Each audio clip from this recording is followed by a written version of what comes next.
Baiklah, selamat sore untuk kita semua. Sebelumnya, perkenalkan kami dari kelompok 5 yang membahas tentang uji impact. Eh,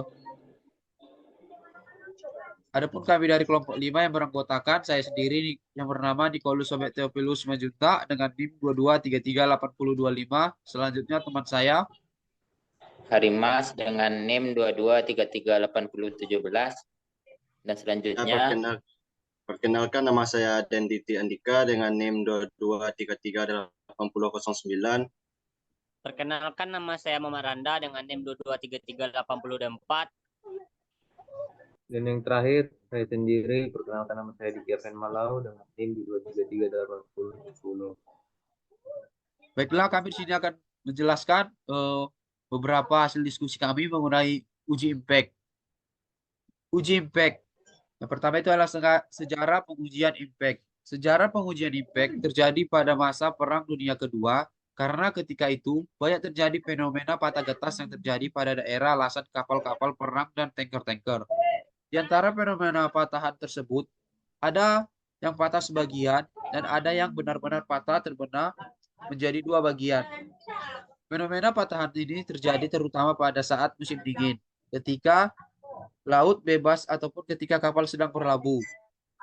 Dan contoh yang sangat terkenal tentang fenomena patah getas adalah tragedi kapal Titanic yang melintasi Samudra Atlantik. Baiklah, selanjutnya akan dilanjutkan oleh teman saya. baiklah selanjutnya masuk kepada pengertian uji impact. Pengujian impact merupakan suatu pengujian yang mengukur ketahanan bahan terhadap beban kecut. Inilah yang membedakan pengujian impact dengan pengujian tarik dan kekerasan di mana pembebanan dilakukan secara perlahan-lahan. Pengujian impact merupakan suatu upaya untuk mensimulasikan kondisi operasi material yang sering ditemui dalam perlengkapan transportasi atau konstruksi di mana beban tidak selamanya terjadi secara perlahan-lahan, melainkan datang secara tiba-tiba. Contoh deformasi pada bumper mobil pada saat terjadinya tumbukan kecelakaan.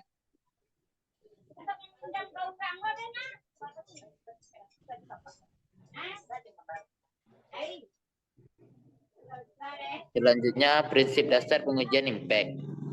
Prinsip dasar dari pengujian impact adalah penyerapan energi potensial dari pendulum beban yang berayun dari suatu ketinggian tertentu dan menumbuk beban uji, sehingga beban uji mengalami deformasi maksimum hingga mengakibatkan perpatahan. Pada pengujian impact ini, banyaknya energi yang diserap oleh bahan untuk terjadinya perpatahan merupakan ukuran ketahanan impact atau ketangguhan bahan tersebut. Energi yang diserap oleh benda uji pada pengujian impact dinyatakan dalam satuan joule dan langsung dibaca pada skala atau dial, penunjuk yang telah dikalibrasi yang terdapat pada mesin penguji. Harga impact suatu bahan yang diuji dengan metode Karpi diberikan oleh HI di mana E sama dengan E per A, di mana E energi yang diserap satuan joule, A luas area penampang di bawah taki satuan milimeter pangkat 2. Sedangkan E sama dengan P dalam kurung H0 dikurang H1, di mana P beban yang diberikan, H0 ketinggian awal bandul, sedangkan H1 ketinggian akhir setelah terjadi perpatahan benda uji. Selanjutnya akan dijelaskan oleh teman saya.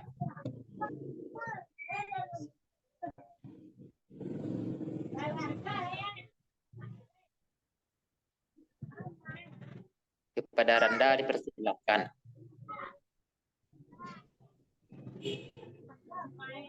Baiklah, tes dalam pengujian impact ada dua, yaitu satu, drop weight test, dikembangkan oleh Laboratorium Riset Novel Standarisasi berdasarkan ASTM, adalah ASTM E208-69. Tes novel dikenal juga dengan nil ductility transition temperature test, dimaksud untuk keperluan luas, yakni untuk mengetahui patah getas break faktur dari bahan baja. 2. Knot head bar test, teknik impact test, Ada dua teknik uji impact yang standar, yaitu Krepi dan Izot. Pengujian ini bertujuan untuk menguji kecenderungan logam untuk patah getas dan untuk mengukur energi impact atau istilah lainnya disebut not toughness, mengukur ketangguhan logam terhadap adanya taki. Teknik Karpi F not CNV adalah teknik yang paling banyak digunakan. Pada uji impact digunakan spesimen uji bertarik yang dipukul dengan sebuah pendulum. Pada teknik Izot, spesimen dijepit pada satu ujung hingga taki berada di dekat penjepit. Pendulum diayunkan dari ketinggian tertentu akan memukul ujung spesimen yang tidak dijepit dari depan taki. Pada Karpi, spesimen uji diletakkan mendatar, kedua ujungnya ditahan. Pendulum akan memukul batang uji dari belakang taki. Lanjut.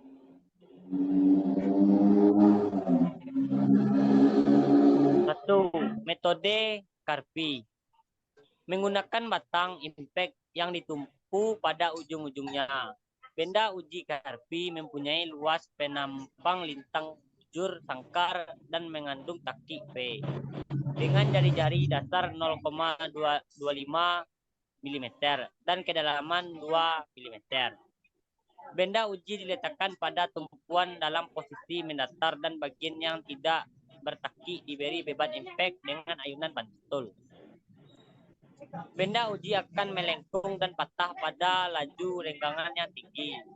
Menurut ASTM, standarisasi not head bar test adalah ASTM E23-82.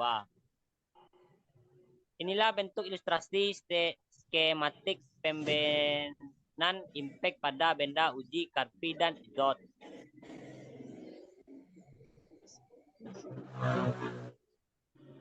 Perbedaan Karpi dengan Izot adalah peletakan spesimen. Pengujian dengan menggunakan Karpi lebih akurat karena pada Izot, pemegang spesimen juga turut menyerap energi, sehingga energi yang terukur bukanlah energi yang mampu diserap material seutuhnya. Serangkaian uji Karpi pada satu material umumnya dilakukan pada berbagai temperatur sebagai upaya untuk mengetahui temperatur transisi. Pengukur lain yang biasa dilakukan dalam pengujian impact Karpi adalah penelahan permukaan pepatahan untuk menentukan jenis pepatahan frakotrofi yang terjadi. Secara umum, sebagaimana analisis pepatahan pada benda hasil uji tarik, maka pepatahan impact digolongkan menjadi 3 jenis, yaitu 1. Perpatahan berseret, melibatkan mekanisme pergeseran bidang-bidang kristal di dalam material atau logam yang bulat, duplit. Ditandai dengan permukaan pepatahan yang terseret yang berbentuk di empel yang menyerap cahaya yang buram. Pepatahan di empel ditandai oleh adanya cekungan-cekungan yang berbentuk sama sumbu, parabola atau elips tergantung pada keadaan beban. Selanjutnya yang dibacakan oleh teman saya.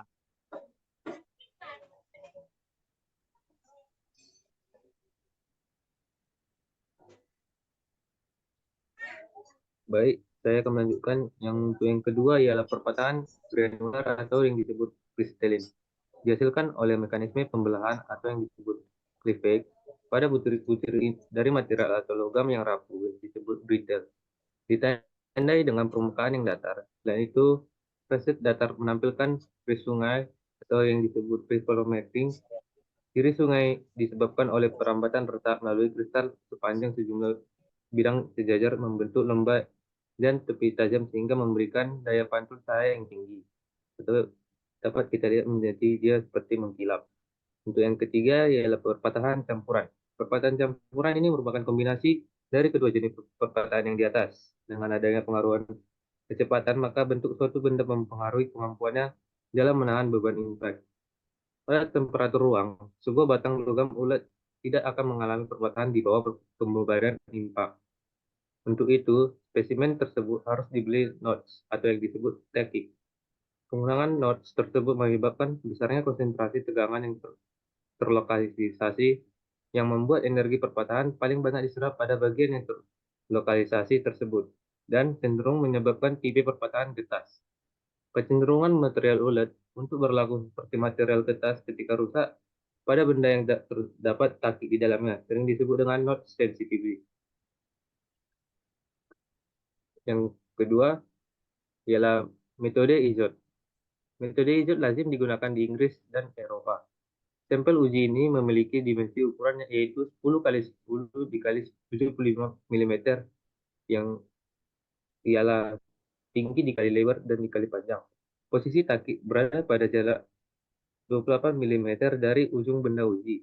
Kedalaman taki 2 mm dari permukaan benda uji dengan sudut taki 45 derajat.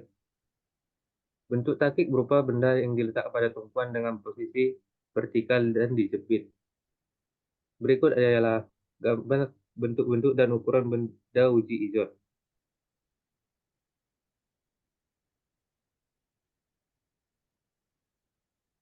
Kemudian tujuan impact test.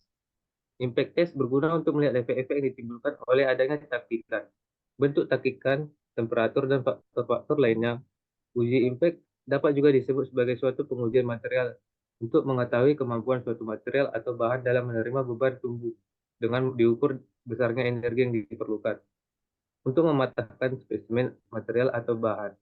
Dengan ayunan seperti ditunjukkan pada gambar di bawah ini, bandul dengan ketinggian tertentu berayun dan memukul spesimen. Kemudian energi potensial dari bandul berkurang sebelum dan sesudah memukul spesimen, merupakan energi yang diserap oleh spesimen. Dan untuk materi selanjutnya akan dilanjutkan oleh Dendi Priandika. Baiklah, faktor yang mempengaruhi kegagalan material pada pengujian impact yaitu yang pertama, notch.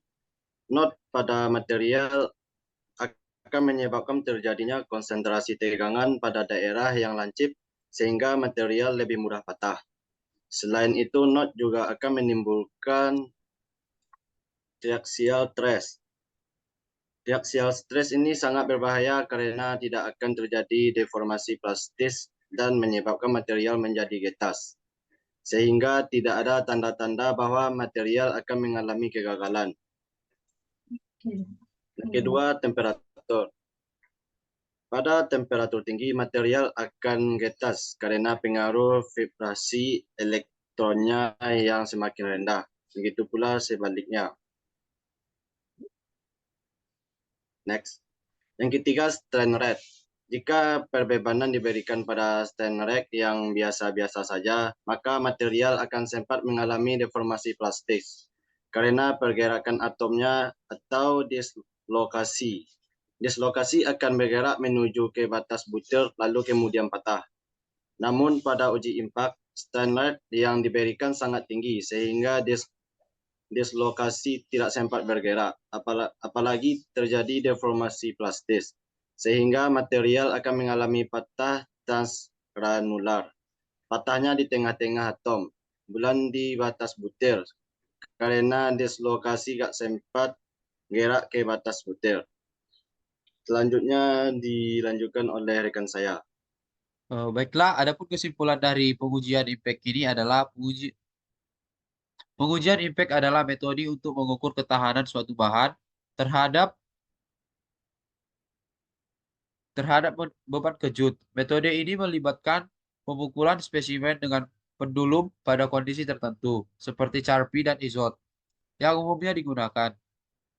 Taki pada spesimen digunakan untuk menciptakan konsentrasi tegangan. Hasil uji pengaruh oleh faktor seperti notch, temperatur, dan laju regangan. Uji ini membantu memahami temperatur transisi suatu material dari sifat getas menjadi ulet.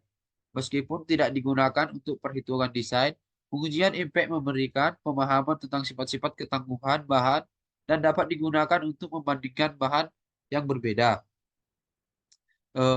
Baik, itu adalah sekian dari proses pengujian impact. Nah, baiklah, nanti akan ada selanjutnya video yang menunjukkan proses pengerjaan pada uji impact.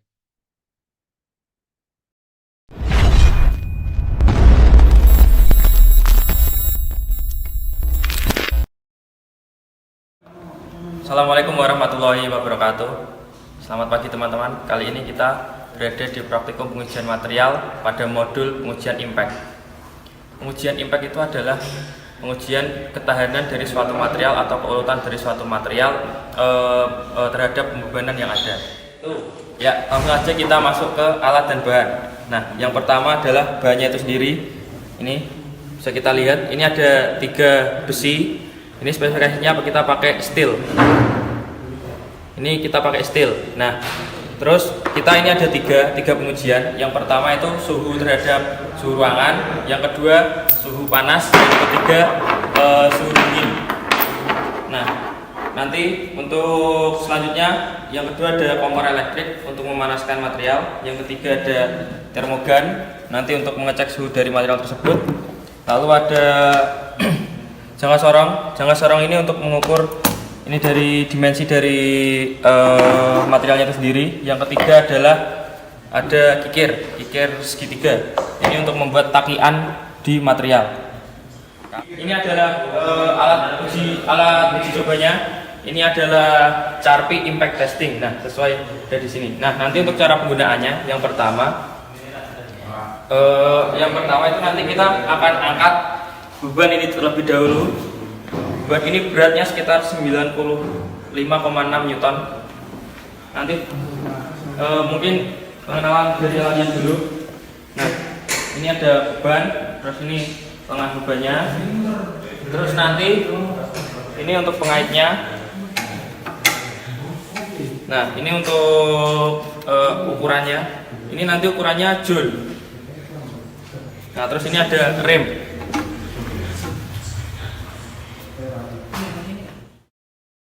Nah, kita langsung saja ke pengujiannya. Ini untuk yang pertama. Yang pertama kita menggunakan spesimen dengan suhu sesuai dengan suhu ruangan 27 derajat Celcius. Nah, langsung saja kita ke alatnya. Nah, ini selanjutnya adalah kita langsung masuk ke pengujiannya. Ini adalah spesimen pertama sesuai dengan suhu ruangan. Yang akan kita lakukan pertama adalah kita naikkan beban terlebih dahulu. Beban kita naikkan. Nah, seperti ini. Nah, untuk langkah selanjutnya kita nolkan terlebih dahulu. Ini nanti ada untuk alat ukurnya. Dan langkah selanjutnya adalah memasang spesimen. Nah, pemasangan spesimen ini posisinya adalah takiannya berada di belakang. Seperti ini. Nah, kalau sudah, kita tinggal eksekusi. Caranya kita tarik ini ke depan.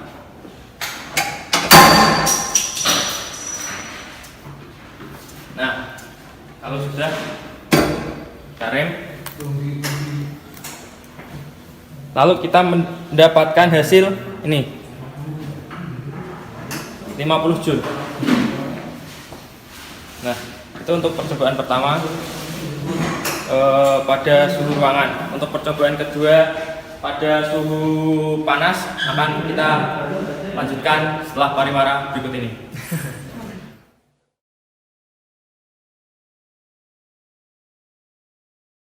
Nah, selanjutnya ini untuk yang kedua, untuk yang panas nanti kita panaskan dulu terlebih dahulu di sini.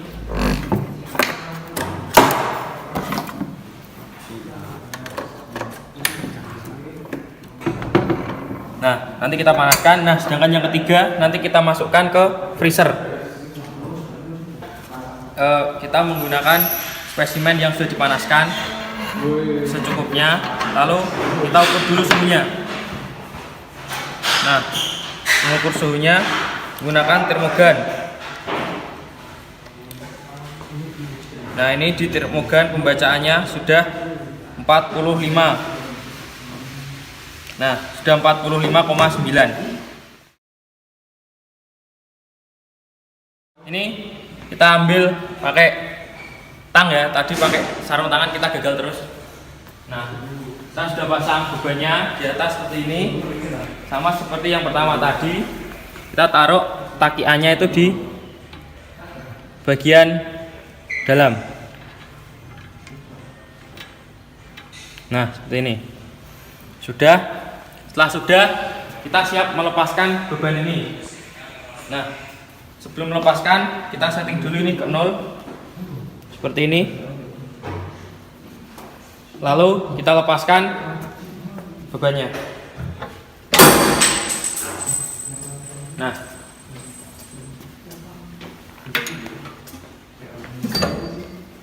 di sini menunjukkan angka dari yang panas tadi. Kalau yang suhu ruangan 50, kalau yang panas ini sudah naik menjadi sekitar 58.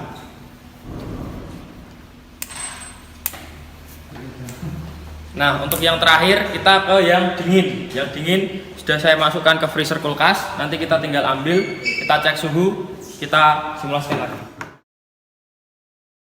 Ini adalah hasil pengujian yang sudah kita lakukan. Ini yang pertama untuk hasil pengujian suhu ruangan. Dan ini yang kedua untuk hasil pengujian dengan suhu 45,9 derajat Celcius.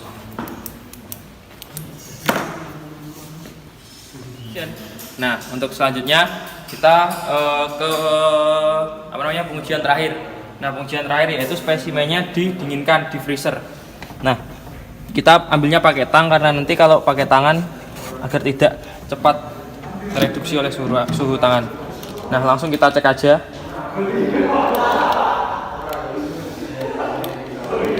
Nah, ini suhunya 13 derajat Celcius. Nah, langsung saja kita ke pengujian. Cut.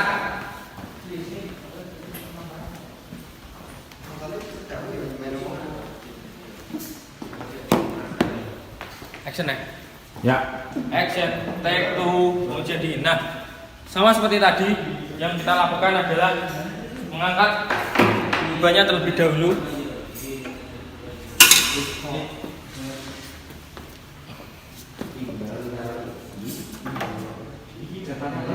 Nah, setelah itu kita pasang spesimennya, spesimen yang dingin ini kita pasang sama seperti tadi. Nah, ini sudah pas ya, takiannya sudah di bagian belakang sini. Nah, untuk selanjutnya kita nolkan dulu dari alat ya. Kita nolkan. Setelah kita nolkan, sudah ready, lalu kita langsung saja lepaskan beban. Nah,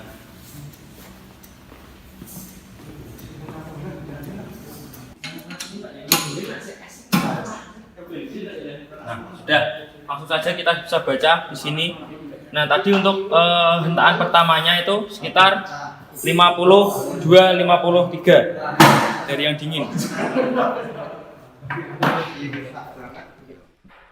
Nah, untuk selanjutnya mari kita lihat dari yang pertama. Nah, ini yang pertama adalah spesimen pertama menggunakan suhu ruangan. Bisa kita lihat sudah hampir patah memang. Nah, ini untuk spesimen yang kedua. Spesimen kedua ini yang sudah dipanaskan 49,5 derajat Celcius dan menghasilkan tadi hasil dari pengujiannya adalah 58 Joule. Sedangkan yang pertama tadi 50 Joule, yang terakhir 53 Joule. Nah, ini yang terakhir. Ini hasilnya hampir mirip dengan yang pertama.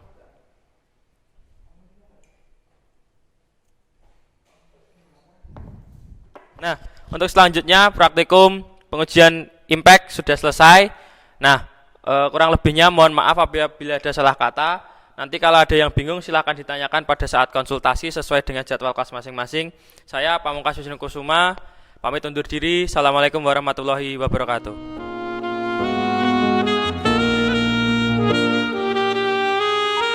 Segitulah hasil dari diskusi kami dari kelompok 5 yang membahas tentang uji impact. Semoga kita semua dapat memahaminya dan dapat mengerti apa itu uji impact dan apa kegunaannya. Nah, sekian dari kami kelompok 5. Kami ucapkan terima kasih atas waktunya dan kami ucapkan eh, Assalamualaikum warahmatullahi wabarakatuh. Shalom, Om Swastiastu, Namo Buddhaya, Wididong Tian. Salam sejahtera bagi kita semua. Salam kebajikan.